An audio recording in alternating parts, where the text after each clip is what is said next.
Woi woi woi woi woi pran-pran semuanya. Penasaran kan sama lanjutan cerita film ini?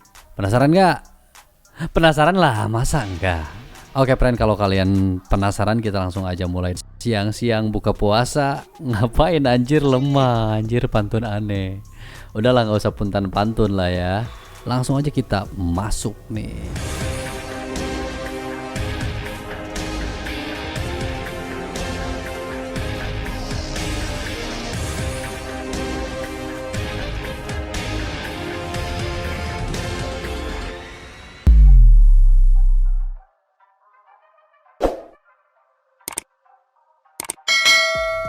Yo friend, jadi di episode 2 ini dimulai dengan Taesuo yang ngecek isi dari koper. Aneh pisan friend, di dalam koper tersebut ada seperangkat alat sholat. Seperangkat alat potret friend ya, yang ternyata bikin Taesuo hanyut dalam lamunan ketika dia sedang di lab bareng Taesan dan merayakan keberhasilan penelitiannya. Taesuo akhirnya mengambil HP dari koper tersebut dan melihat log panggilan nyampe 100 panggilan tak terjawab. Dan yang lebih bikin kaget nih friend, pas ada orang nelpon nanyain keadaan Taesan. Taesuo yang merasa heran akhirnya berpura-pura jadi Taesan dong. Dan orang tersebut menanyakan kunci. Dia juga menanyakan kelengkapan kaki dan tangan. Ini emang kenapa sih gitu kan? Tapi akhirnya penyamaran Taesuo itu terbongkar juga saat orang tersebut menanyakan nomor yang ada di lengan kanan Taesan. Taesuo pun kaget dan langsung buru-buru pulang sambil bawa koper. Nih friend ya, saat di jalan Seungbok nelpon dengan nada ketus dan nyuruh Taesuo cepet pulang. Nih emang kayaknya kangen terus nih si Seungbok nih. Pas nyampe ternyata udah banyak polisi aja di rumah Taesuo friend. Polisi nanyain ada yang hilang nggak. Soalnya rumah Taesuo kayak yang diacak-acak gitu. Tapi Taesuo malah bilang nggak ada yang berubah, dan karena emang udah berantakan sejak sebelum berangkat gitu, udah kayak rumah di bom Hiroshima anjir gitu. Hingga akhirnya Taesuo menyadari bahwa lukisan berubah posisi, dan ternyata benar. Di balik lukisan ada coretan pilok anak STM gitu friend, yang artinya jangan cari kakakmu atau kamu akan metong friend. Oke lanjut ya friend. Seungbok jadi panik lah, masa enggak? Seungbok terus menasehati Taesuo untuk mengingat hal aneh apa sih yang udah Taesuo lakuin. Masih Taesuo teh aneh wae gitu ya kelakuannya. Taesuo yang iseng akhirnya nyoba kuncinya ke berbagai benda di rumahnya. Ya elah, pasti nggak ada yang cocok lah. Agak PA juga emang nih Taesuo. Taesuo lanjut ngecek kamar Taesan. Di dalamnya ternyata masih ada roll film, dan dia langsung bikin kamar gelap dibantu si Bongson buat ngupdate fotonya. Dan di saat fotonya jadi, ternyata banyak foto-foto yang janggal gitu friend. Mulai dari foto kakaknya, foto dengan tanggal hari ini, dan foto pernikahan Taesuo. Padahal Taesuo kan belum nikah friend. Nah lo, biji mana nih? Hah? Tiba-tiba scene beralih ke altar pernikahan. Di sana ada Han Taesuo dan Sohee yang mengeluarkan darah, yang didatangi penjahat. Dan Taesuo disuruh milih wanita atau dunia. Dan ups, ternyata itu cuma mimpi si Sohee doang friend. Begitu bangun dia langsung menghirup udara segar, karena pas di masa depan katanya nih udara udah gak bisa dihirup lantaran beracun gitulah friend. Oh iya friend, kita pindah dulu ya ke restoran tempat Sohee makan malam-malam, yang ujuk-ujuk didatengin sama orang misterius padahal restorannya belum buka. Dia bilang dari kantor imigrasi, yang kemudian menginterogasi pemilik lantaran ada laporan dari pegawai resto bahwa ada wanita asing yang masuk ke resto ini. Pemilik menjelaskan bahwa pegawainya yang bernama Sun bukan imigran ilegal, tapi yang mereka cari emang bukan imigran ilegal friend. Petugas ini menemukan jejak kontak dari tempat Sohee makan semalam. Maka pemilik resto dinyatakan harus dikarantina. Semacam COVID kah? Sementara itu, Sun yang baru datang ke kosan tiba-tiba ditegur sama mami kos lantaran ketahuan bahwa cewek, yang otomatis mesti nambah bayaran bulanan. Sun langsung nyamperin Sohei yang udah nunggu di luar karena mau pergi ke Busan. Sun yang gak mau rugi akhirnya meminta Sohei mengisi nomor lotre sebelum pergi. Sohei menolak. Sun pun menggerutu. Di saat Sohei hendak pergi, Sun menarik baju Sohei hingga sobek dan terlihatlah barcode si Sohei. Alhasil, Sun kena cekek gadis masa depanmu ini. Konslet lagi si Sohei anjir. Lalu Sohei membujuk akan mengisi nomor togel jika Sun mengantarnya ke Busan. Sohei yang bajunya sobek akhirnya meminta setelan yang lagi dipakai si Sun. Ya mau gak mau Sun memberikannya setelah Sohei mengisi nomor lotre, friend. Dan saat mau berangkat, Sun si pegawai yang agak teladan ini nelpon resto karena mau izin ke pemilik resto. Dan ternyata si bapak pemilik resto udah digantung, friend. Wah kasihan ya, friend ya. Nasibnya.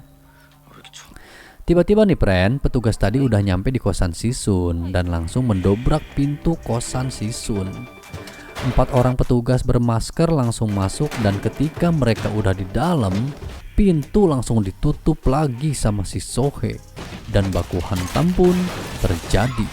Di sini Sohei memperlihatkan keberanian dan kepiawaiannya berantem, friend, hingga berhasil ngalahin 4 orang, sedangkan si Sun cuma mojok doang kayak curut. Oke, friend, Sohei pun keluar untuk melanjutkan perjalanan. Saling tembak pun terjadi di antara mereka, meskipun ya tak saling cinta ya. Sehingga Sohei dan Sun terpojok dan sembunyi di balik setoran air. Sun yang penakut didorong Sohei hingga terlempar, akan tetapi mereka terpojok. Di sini Sohei udah nggak bisa ngapa-ngapain, tapi di saat Sohei melihat ke belakang, dia malah ngedorong si Sun untuk jatuh bersama dan ternyata mereka jatuh ke truk sampah, friends kalian. Dan Sohei pergi sambil nge-fuck you-in para petugas. Kayak bocah yang suka nge-BM ya, friend ya. Akan tetapi petugas mendapatkan info terbaru, yaitu audio percakapan Sohei saat nelpon ke Han Tae-soo yang berhasil disadap petugas. Oke, friend, balik lagi ke Han Tae-soo yang datang ke tempat penyimpanan abu. Tae-soo ngantongin abu kakaknya pakai plastik. Tentu saja hal tersebut bikin orang lain kaget. Abu yang dibawa Tae-soo tersebut langsung diteliti, tapi friend, saat Tae-soo mau lihat hasil penelitian, tiba-tiba kertasnya diambil oleh Seung-bok yang datang bareng mantan Tae-soo. Tae-soo pun langsung bilang ini tuh tes keturunan. Tapi Tae-soo berusaha memecah konsentrasi Seung-bok dengan bertanya apakah mereka pacaran. Iya, cie. Akan tetapi mantan Tae-soo lebih fokus dan dia bilang hasil tesnya itu 99,9% tidak sama. Dan Tae-soo pun langsung pergi sama Bong-son. Di dalam mobil, Bong-son gak sengaja bahas soal brankas dan itu bikin Tae-soo inget bahwa kunci itu adalah kunci brankas. Dan akhirnya Tae-soo dan Bong-son pergi ke lab pertama Tae-soo di daerah Jonganmyeon. Tae-soo pun masuk ke labnya yang penuh kenangan itu. Dia nyari brankasnya tapi nggak nemu-nemu, friend. Dan kemungkinan ada yang ngambil, friend. Tae-soo pun lagi-lagi berhalusinasi dan bertanya ke Tae-san tentang semua ini. Dan tiba-tiba HP Tae-san berdering, friend. Ternyata orang dalam telepon itu mengenal Tae-soo. Dia mengatakan soal brankas dan kuncinya. Orang itu ternyata menginginkan kunci yang dipegang Tae-soo. Tae-soo bertanya tentang Tae-san dan orang itu bilang bahwa Tae-san masih hidup. Tae-soo pun semakin penasaran dan mendengarkan arahan dari orang tersebut. Telepon pun berakhir karena ternyata di luar para petugas biro kontrol udah ngepung labnya. Oke, friend. Lalu Tae-soo pun nyuruh Bong-son nyalain mobil. Sementara itu Tae-soo ngumpulin alat-alat. Entah mau ngerakit apa deh doi. Secara bos, doi itu insinyur gitu loh. Ketika rakitannya selesai dan dipasang di depan pintu, Taeso langsung ngumpet, dan saat pasukan biro kontrol buka pintu, ledakan pun terjadi. Anjir, Taeso mainannya karpet dong. Oke friend, di tengah kepanikannya, Taeso langsung dijemput Bongson. Tapi ternyata Bongson udah pingsan. Dan udah ada orang-orang dari biro kontrol di dalam mobil tersebut. Dan Taeso pun terpaksa ikut sama orang biro kontrol. Hingga sampai di suatu tempat, Taeso diinterogasi di ruangan kedap suara. Lalu, bos biro kontrol menunjukkan foto wanita yang mirip dengan foto yang sempat Taeso cetak dari roll film yang ada di dalam koper yang dia temukan. Tapi Taeso pura-pura tidak mengetahui sama sekali, dan bos biro tersebut menanyakan koper. Nah, Taeso berhasil mengalihkan pembicaraan hingga bikin orang biro kontrol gemes, friend, dan mengancam untuk mencemarkan nama baik Taeso yang akan berpengaruh ke perusahaannya. Namun kayaknya Taeso nggak peduli. Tapi ketika bos biro kontrol itu menyinggung Taesan, barulah Taeso ngambek, friend, dan akhirnya kepala Taeso ditembak. Lah, tamat dong dicerita. Tamat gak? Tamat gak? Enggak lah, masa tamat? Alhamdulillah friend, Taeso ternyata cuma pingsan dan terbangun di rumahnya lagi. Setelah ngobrol tentang biro kontrol dengan si Bongson, Taeso langsung mengajak Bongson untuk ke Busan. Oke friend, scene beralih ke stasiun. Di sana udah ada si Sun yang lagi beli 2 tiket jurusan Busan, dan di belakangnya ada si Bongson yang ngantri juga. Cie, Sun sama Bongson jodoh nih kayaknya. Oke, di sisi lain, saat Sohee keluar dari toilet, terlihat Taeso lagi nongkrong di lantai atas. Dih, gemes anjir. Nih, gemes gak friend nih, ya? Gemes kan? Lalu Taeso ngobrol sama Bongson. Di sini terjelaskan juga kenapa Taeso ke Busan milih naik kereta. Ternyata bukan karena pengen nyobain sensasi train to Busan loh, friend. Doi itu masih ada trauma jatuh dari pesawat itu loh, friend.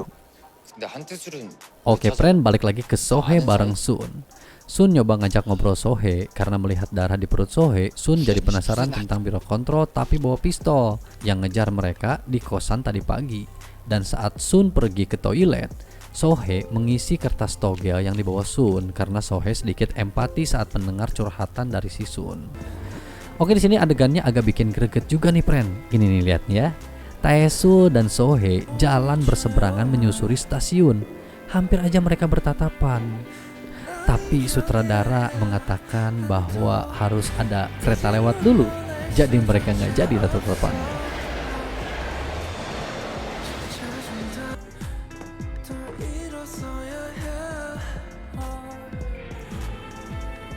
Kita lihat Sun lagi ya, friend. Sun panik pas lihat Sohee udah nggak ada di tempat tunggu. Dia keliling stasiun, tapi ternyata keretanya udah berangkat.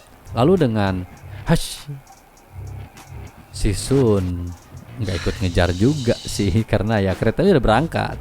Oke friend, episode kali ini udah rebes, dan buat yang mau nonton episode berikutnya tinggal tunggu aja tayang episode berikutnya ya friend ya. Yuk friend, Pak Pres pamit, wassalam.